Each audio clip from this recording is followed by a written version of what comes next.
Hi, I'm in Houston, and a lot of people are talking about buying houses and having to make several offers and not getting into those houses and going to the next house and having the same problem. Multiple offer situations. Well, I'm going to tell you, for one, there's tons of houses available out there. It just happens to be that certain people are pinpointing, multiple people are heading towards one house in many different areas. I mean, Houston always has tons of houses for sale. Sometimes it's less or more, but there's a lot of houses for sale. I mean, there's houses that expire and go off the market and then they come back on the market. I think that if you're looking for a house, you can't find the house that you want, I would go into expireds and just see if any of those houses would interest you, and just go straight to the seller themselves and be like, hey, I got a buyer for you. Because I don't know how there's like all this multiple bidding and people aren't able to get into a house because they can't get in the bids or get the house that they want, when there's so many houses coming off the market because they're not selling, and there's all these other houses on the market. So, I think having the openness to be more flexible about areas you want to live in, and that might help, because maybe people are pinpointing on one neighborhood and one area in particular. And when a market is a seller's market like it's been lately, you do need to broaden it. We always say niche down to your neighborhood, and that makes sense. When it's a buyer's market, you can focus and say, I want to be in this neighborhood on this street, and that's where I'm going to get my house. And since it's more of a seller's market right now, you need to say, I want to be in this part of town, or this side of the city, or at least this school district area. Widen your area of looking for a home to help you find that house without going through multiple bid situations. And the other key is getting to that house and getting in to see that house and getting that offer in ASAP. So time is of the essence. Just getting into the house, being able to view it, and getting the offer to that seller. Because sometimes the seller just takes the best offer that's presented to him in the beginning.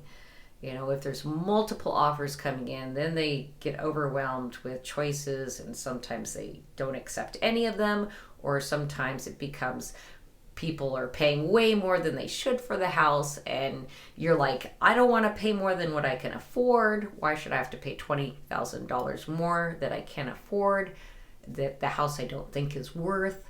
So these are things to consider.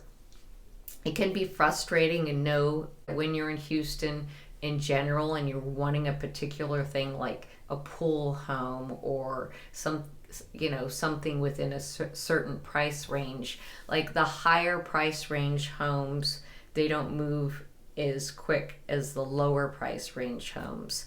So if you're looking between 150 and 250, yes, they're going to go quicker.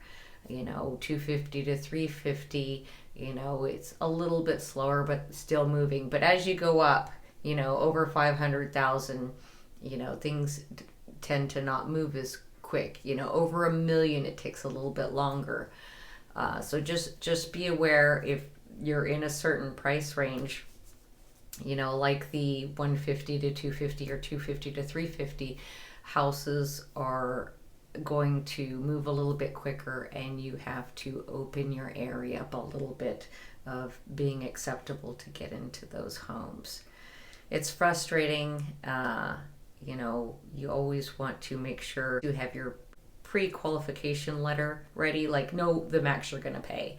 Have that pre-qual be ready to get that offer in, and know all the conditions you're going to say and have done, and know that negotiation up front before you even step in the door to view the home. And sometimes that's just the way it is, and the best way. Don't get emotionally committed to one house. It may take a few houses, but if you broaden your scope, you'll have a better chance of getting the house you want within the quickest amount of time. And I know realtors talk about selling a house the quickest amount of time for the max amount of money. And from a buyer's point of view, you want to find what you want in the quickest amount of time within your budget. Because a lot of buyers you have a timeline. You have a house that's pending, or you're transferring jobs from another state, or you're renting and you got to be out of that rent by a certain date. So everybody's on a timeline. It's the way it is. So these are things to be definitely conscious about, and make sure that you are aware that there's lots of opportunity in West Houston and the surrounding areas, and in Houston itself, and all the many cities around. You just have to be open to looking at other areas, or just expanding the radius of your area. I hope everyone has a great day. Hit like if you like the information, and subscribe if you want to hear more about real estate and West Houston, Texas. Have a great day. Bye.